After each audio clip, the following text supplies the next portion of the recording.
स्वागत है। आज हम एक बहुत ज़रूरी विषय पर गहराई से बात करेंगे। अस्थमा और दूसरी हेल्थ प्रॉब्लम्स जैसे हाई ब्लड प्रेशर मतलब हाइपरटेंशन, चिंता और हमारे आसपास का माहौल जैसे शहर की ज़िंदगी है, ऑफिस का स्ट्रेस है, इनके बीच क्या रिश्ता है, इस पर आज हम थोड़ी गहराई से बात करने वाले हैं। हाँ, और ये सारी जानकारी हमें मिली है अस्थमा फ्रेंड के स्रोतों से।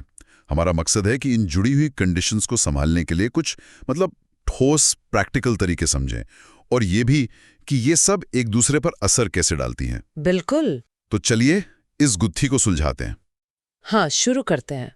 अच्छा, तो सबसे पहले बेसिक बात, अस्थमा से सांस लेने में दिक्कत होती है, हाइपरटेंशन से दिल पर ज्यादा बोझ पड़ता है, लेकिन जब किसी को ये दोनों हो तब क्या होता है? ये सिर्फ दो अलग बीमारियां तो नहीं है ना? नहीं, बिल्कुल नहीं। ये एक दूसरे को काफी कॉम्प्लिकेटेड तरीकों से प्रभावित कर सकती हैं। सोचिए, अस्थमा का जब अटैक आता है तो शरीर पहले ही स्ट्रेस में होता है। हाँ। अगर उस वक्त ब्लड प्रेशर भी हाई हो तो दिल पर डबल प्रेशर पड़ता है। इससे सीने में दर्द या धड़कन तेज होने जैसे लक्षण ज्यादा सीरियस हो सकते हैं। अच्छा। और दूसरी तरफ देखें तो हाइपरटेंशन की वजह से शरीर में एक्स्ट्रा फ्लूइड जमा हो सकता है। पानी। हाँ, पानी। वो फेफड़ों पर दबाव डाल सकता है और अस्थमा के लक्षण जैसे सीने में जकड़न या सांस फूलना उसे और बढ़ा सकता है। और एक अहम बात यह है कि क्रॉनिक इन्फ्लेमेशन मतलब पुरानी सूजन और स्ट्रेस, ये दोनों ही कंडीशंस के पीछे कॉमन कारण हो सकते हैं। मतलब एक ही चीज दोनों को भड़का सकती है। ओहो। और एक साइलेंट डेंजर वाली बात भी है, हाइपरटेंशन के लक्षण अक्सर पता नहीं चलते जब तक कि देर ना हो जाए, और कभी-कभी अस्थमा के साथ भी ऐसा ही होता है। और दवाओं का क्या मतलब, क्या एक का इलाज दूसरे के लिए मुश्किल खड़ी कर सकता है? ये थोड़ी चिंता की बात लगती है। हाँ, ये एक बहुत जरूरी पहलू है जिस पर ध्यान देना ही चाहिए।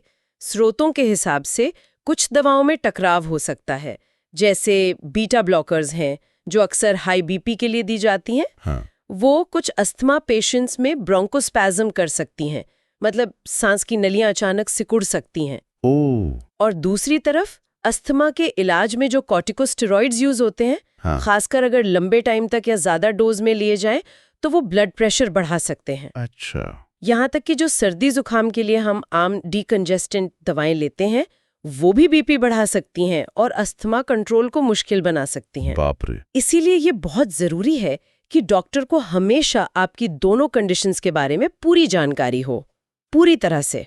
बिल्कुल सही। और हाँ, स्रोत ये भी बताते हैं कि कुछ लोगों को ज्यादा अलर्ट रहने की जरूरत है, जैसे जिन्हें हाल में बार बार अस्थमा के दौरे पड़ रहे हों या जिन्हें अक्सर सिर दर्द, थकान या चक्कर आते हों। ये हाई बीपी के भी लक्षण हो सकते हैं। 40 साल से ज्यादा उम्र वाले लोग, खासकर जिनके परिवार में हाइपरटेंशन की हिस्ट्री है और जिन्हें स्ट्रेस से अस्थमा ट्रिगर होता है, उन्हें दोनों पर नजर रखनी चाहिए।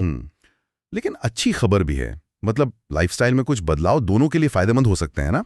स्रोत इस बात पर काफी जोर देते हैं कि नमक कम करना शायद सबसे आसान डबल विक्ट्री है। हाँ, बिल्कुल। ये सीधे बीपी कम करता है और फेफड़ों पर जो फ्लूइड का बोझ है उसे भी हल्का कर सकता है, अस्थमा में राहत मिल सकती है। सही कहा। और पानी पीना भी, पर्याप्त पानी पीने से फेफड़ों में जो बलगम है वो पतला रहता है। हाँ। और ब्लड सर्कुलेशन भी बेहतर होता है। और नींद का क्या रोल है? नींद बहुत जरूरी है। रोज 7-8 घंटे की नींद लेना जरूरी है, क्योंकि नींद की कमी से ब्लड प्रेशर और अस्थमा दोनों बिगड़ सकते हैं। ओके।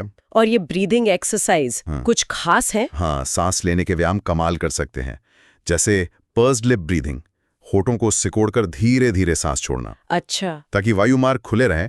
ये स्ट्रेस कम करने और ऑक्सीजन लेवल सुधारने में मदद करते हैं। अनुलोम विलोम जैसे दूसरे अभ्यास भी फायदेमंद है। और हल्की कसरत जैसे वॉक करना। हाँ, हल्की एक्टिविटी जैसे चलना, तैरना या योग भी अच्छा है, पर कोई भी नया व्यायाम शुरू करने से पहले डॉक्टर से जरूर पूछ लेना चाहिए। हमारे श्रोतों में एक पर्सनल एक्सपीरियंस भी है। एक व्यक्ति बताते हैं कि उनकी केवल एक किडनी है, तो उनके लिए बीपी कंट्रोल कितना नाजुक और जरूरी है। छोटी छोटी चीजें जैसे स्ट्रेस या इनहेलर की डोज मिस होना, हाँ, सीधा किडनी पर असर डाल सकती हैं। उन्होंने ये भी नोट किया कि अस्थमा के दौरे के दौरान जब वो ओरल स्टेरॉइड लेते थे तो उनका ब्लड शुगर लेवल बढ़ जाता था। ओह, ये तो ध्यान देने वाली बात है। हाँ, ये दिखाता है कि कितनी अलर्टनेस चाहिए और स्ट्रेस मैनेजमेंट कितना जरूरी है, जिसके लिए जर्नलिंग और नियमित ब्रीदिंग एक्सरसाइज जैसी टेक्निक्स मददगार साबित हो सकती हैं। तो कुल मिला के खास बातें क्या है? पहली, अस्थमा और हाइपरटेंशन चुपचाप एक दूसरे को प्रभावित कर सकते हैं। दूसरी, दवाओं का टकराव एक रियल रिस्क है, इसलिए डॉक्टर से खुलकर बात करना जरूरी है। सही।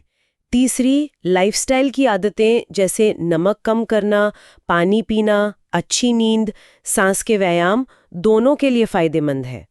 और चौथी, रेगुलर मॉनिटरिंग जरूरी है। मतलब निचोड़ ये है कि इन दोनों कंडीशंस को अलग-अलग नहीं बल्कि एक साथ मैनेज करने की जरूरत है। बिल्कुल। हमने शरीर के अंदर की बात की, लेकिन अब थोड़ा बाहर देखते हैं, वो माहौल जो उतना ही पावरफुल हो सकता है।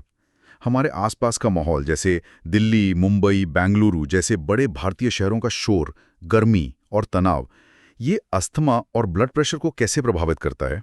ये एक बहुत बड़ा फैक्टर है। बिल्कुल। लगातार ट्रैफिक का शोर, हॉर्न, कंस्ट्रक्शन, ये सिर्फ कानों को परेशान नहीं करता, ये शरीर में स्ट्रेस हार्मोन कॉर्टिसोल का लेवल बढ़ाता है। अच्छा। नतीजा, ब्लड प्रेशर बढ़ सकता है और सांस लेने का तरीका छोटा और तेज हो जाता है, जो अस्थमा को ट्रिगर कर सकता है। रिसर्च बताती है कि लंबे समय तक शोर में रहने से हाइपरटेंशन का खतरा बढ़ता है और नींद भी खराब होती है, जो अस्थमा के लिए भी बुरा है। हाँ, जो अस्थमा के लिए एक और रिस्क फैक्टर है। और गर्मी, आजकल तो हीट वेव्स बहुत कॉमन हो गई हैं। बिल्कुल। भारत में बढ़ती गर्मी और हीट वेव शरीर में इन्फ्लेमेशन यानी सूजन बढ़ा सकती हैं। इससे वायुमार्ग संक्रिय हो सकते हैं और अस्थमा के दौरे पड़ सकते हैं। और ब्लड प्रेशर पर? ब्लड प्रेशर के लिए गर्मी में पसीना ज़्यादा आने से शरीर में पानी और नमक की कमी हो सकती है। डिहाइड्रेशन, इससे बीपी कंट्रोल करना मुश्किल हो जाता है, खासकर अगर कोई पहले से दवा ले रहा हो। हार्ट रेट भी बढ़ सकता है। और ये शहर की भागदौड़, ट्रैफिक, भीड़। हाँ, शहरी जीवन का जो ओवरऑल स्ट्रेस है, लंबा सफर, भीड़ भाड़, हर तरफ की जल्दी, ये सब चिंता बढ़ाकर ब्लड प्रेशर और अस्थमा दोनों के लक्षणों को खराब कर सकता है। सूरत में दिल्ली के कॉलेज के दिनों का एक किस्सा भी है। सर्दियों में मेट्रो के अंदर हीटर से अस्थमा भड़कता था। हाँ। लेकिन बाहर ऑटो में जाओ तो धूल और ट्रैफिक का धुआं। मतलब दोनों ही तरफ मुश्किल थी। और ये भी कि भारतीय शहरों में शांत हरे भरे कोने कम हैं जहां आप गहरी सांस ले सकें। हाँ, ये एक बड़ी चुनौती है। तो ऐसे माहौल में खुद को कैसे बचाएं? कुछ प्रैक्टिकल उपाय हैं, जैसे शोर वाली जगहों पर नॉइज कैंसलिंग हेडफोन्स या ईयर प्लग यूज करें। ओके। मतलब एयर क्वालिटी इंडेक्स और हीट इंडेक्स चेक करने वाले ऐप्स देखें। अगर हवा बहुत खराब है या गर्मी ज्यादा है तो बाहर कम निकले या सावधानी बरतें। घर के अंदर क्या कर सकते हैं? घर को ठंडा रखने के स्मार्ट तरीके अपनाएं। पंखे, क्रॉस वेंटिलेशन और अगर मुमकिन हो तो एयर प्यूरिफायर। अगर एसी अस्थमा बढ़ाता है तो उसके फिल्टर नियमित रूप से साफ करवाएं। पानी पीते रहना बहुत जरूरी है। हमेशा पानी की बोतल साथ रखें और घर में एक शांत कोना बनाएं, शायद नरम रोशनी और हल्के संगीत के साथ। ये आपका सेफ ब्रीदिंग जोन बन सकता है।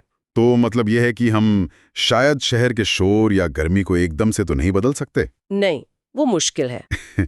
लेकिन हम अपने बचाव के तरीके जरूर सीख सकते हैं। अपने आसपास के माहौल के इन प्रभावों को समझना ही कंट्रोल पाने की दिशा में पहला कदम है। बिल्कुल सही कहा। अब आते हैं एक और अहम पहलू पर जो अक्सर नजरअंदाज हो जाता है, मेंटल हेल्थ। ये मेंटल हेल्थ अवेयरनेस वीक का भी संदर्भ है। अस्थमा और चिंता, इनके बीच क्या गहरा कनेक्शन है? ये दोनों बहुत गहराई से जुड़े हैं। सांस फूलना अपने आप में ही बहुत डरावना हो सकता है और अक्सर पैनिक अटैक जैसे लक्षण पैदा करता है, जिससे दोनों में फर्क करना मुश्किल हो जाता है।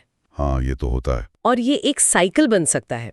अस्थमा का अटैक अगली बार के लिए चिंता पैदा करता है और चिंता खुद अस्थमा को ट्रिगर कर सकती है। ओहो, विशियस साइकिल। हाँ, और शारीरिक रूप से देखें तो स्ट्रेस और चिंता शरीर में ऐसे बदलाव लाते हैं जो अस्थमा को और बिगाड़ सकते हैं, जैसे वायुमार्ग का सिकुड़ना, सूजन का बढ़ना और हाइपरवेंटिलेशन, मतलब बहुत तेज और गहरी सांस लेना, जिससे चक्कर आ सकते हैं। अच्छा। इसके अलावा अस्थमा के कारण लाइफस्टाइल पर जो पाबंदियां लगती हैं, जैसे कुछ एक्टिविटीज से बचना, वो भी स्ट्रेस और अकेलेपन का कारण बन सकती हैं। कुछ अस्थमा दवाएं, खासकर स्टेरॉइड्स, मूड और नींद पर असर डालकर चिंता बढ़ा सकती हैं। और स्रोत 4 ये भी बताता है कि डिप्रेशन जैसी मानसिक स्वास्थ्य समस्याएं अस्थमा मैनेजमेंट को नज़रअंदाज करने का कारण बन सकती हैं, जैसे दवाएं न लेना या डॉक्टर के पास न जाना। शुरू में एक पर्सनल एक्सपीरियंस भी शेयर किया गया है कि कैसे अस्थमा के दौरे के बीच में पैनिक अटैक आया।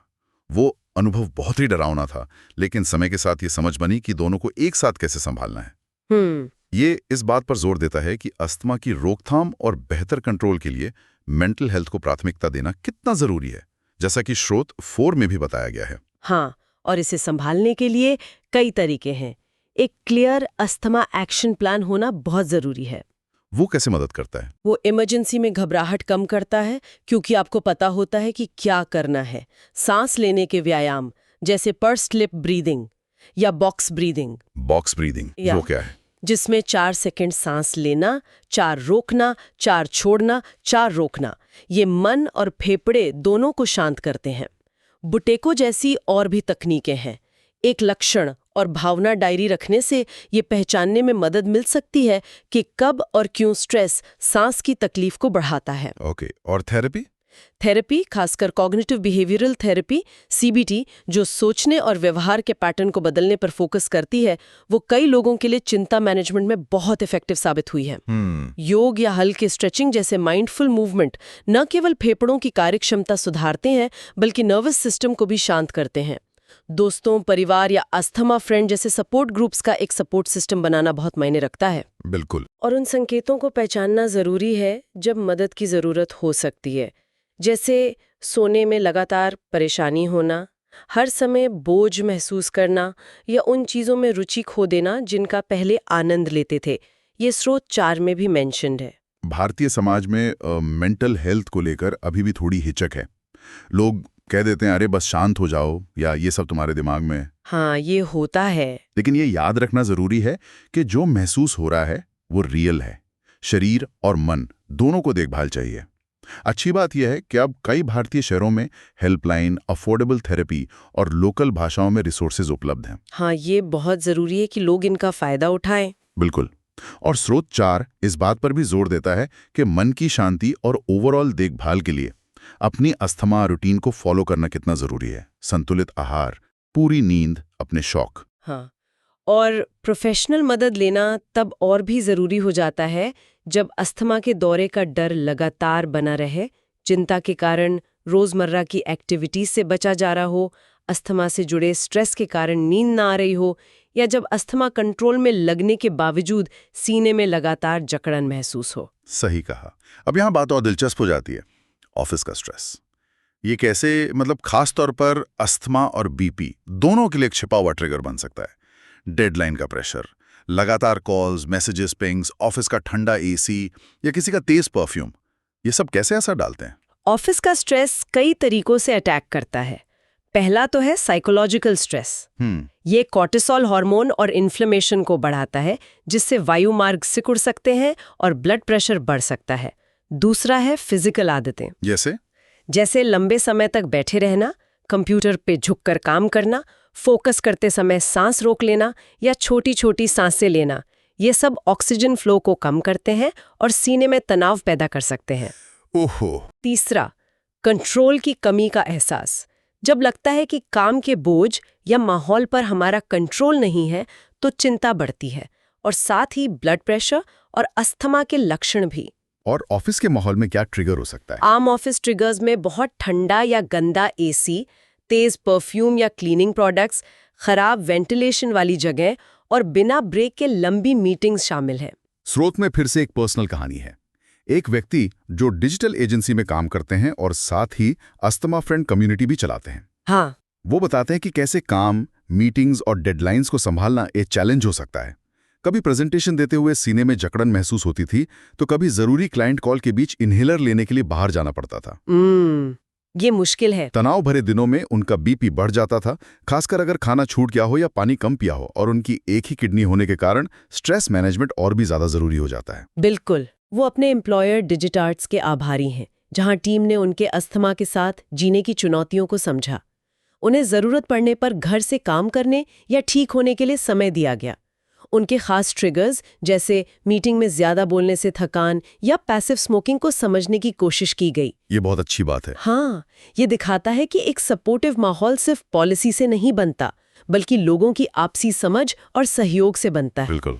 तो ऑफिस में इसे कैसे संभाला जाए? कुछ स्ट्रैटेजीज हैं, माइक्रो पॉज लें, जैसे पोमोडोरो टेक्निक यूज कर सकते हैं। 25 मिनट काम, 5 मिनट का ब्रेक, जिसमें गहरी सांस लें या पानी पिएं। अच्छा। अपनी जरूरी चीजें, इनहेलर, पानी, हल्का नाश्ता हमेशा पास रखें। अपनी ज़रूरतों के बारे में सहकर्मियों या एचआर से बात करें, जैसे तेज खुशबू से परेशानी या हवादार कमरे में मीटिंग का अनुरोध करना। अपना डेस्क साफ सुथरा रखें। देखने में जो क्लटर होता है वो भी स्ट्रेस बढ़ाता है। और सांस पर ध्यान देने का अभ्यास करें। किसी ज़रूरी कॉल या मीटिंग से पहले कुछ देर बॉक्स ब्रीदिंग करने से नर्वस सिस्टम शांत हो सकता है। और कंपनियां क्या कर सकती हैं? कंपनियां भी अपनी भूमिका निभा सकती हैं। कर्मचारियों को ज़रूरत अनुसार छोटे ब्रेक लेने की अनुमति देना, ऑफिस में तेज सुगंध वाले प्रोडक्ट्स का इस्तेमाल कम करना, एसी और एयर फिल्टर्स की नियमित सफाई सुनिश्चित करना और स्वास्थ्य संबंधी बातचीत को नॉर्मलाइज करना। न केवल मेंटल हेल्थ बल्कि अस्थमा जैसी क्रॉनिक फिजिकल कंडीशंस के बारे में भी। हाँ, ये बहुत जरूरी है। निचोड़ ये है कि काम पर अपने स्वास्थ्य का मैनेजमेंट करना कोई कमजोरी नहीं है, बल्कि अपनी सेहत और काम दोनों को बेहतर बनाने का एक समझदारी भरा कदम है। अपनी सेहत को प्रायोरिटी देना जरूरी है। बिल्कुल। तो हमने देखा कि ये सभी पहलू, अस्थमा, ब्लड प्रेशर, चिंता, हमारा पर्यावरण और काम का तनाव, ये सब कैसे एक दूसरे से गहराई से जुड़े हुए हैं। अस्थमा कोई अकेली लड़ाई नहीं है, इसे इन सभी फैक्टर्स के कॉन्टेक्स्ट में देखना और संभालना जरूरी है। हाँ, और यहाँ एक आखिरी विचार है सबके सोचने के लिए। इस हफ्ते की हमारी बातचीत के आधार पर एक छोटे से बदलाव के बारे में सोचें जिसे आप अपना सकते हैं। चाहे वो किसी स्ट्रेसफुल पल में कुछ गहरी सांसें लेना हो, या बाहर निकलने से पहले AQI चेक करना हो, या बस अपने मन और शरीर के बीच के इस गहरे संबंध को स्वीकार करना हो। वो एक छोटा सा कदम ओवरऑल वेलनेस की दिशा में कितना बड़ा फर्क ला सकता है। और याद रखें, आप अकेले नहीं हैं। अस्थमा फ्रेंड कम्युनिटी इसी सफर का हिस्सा है।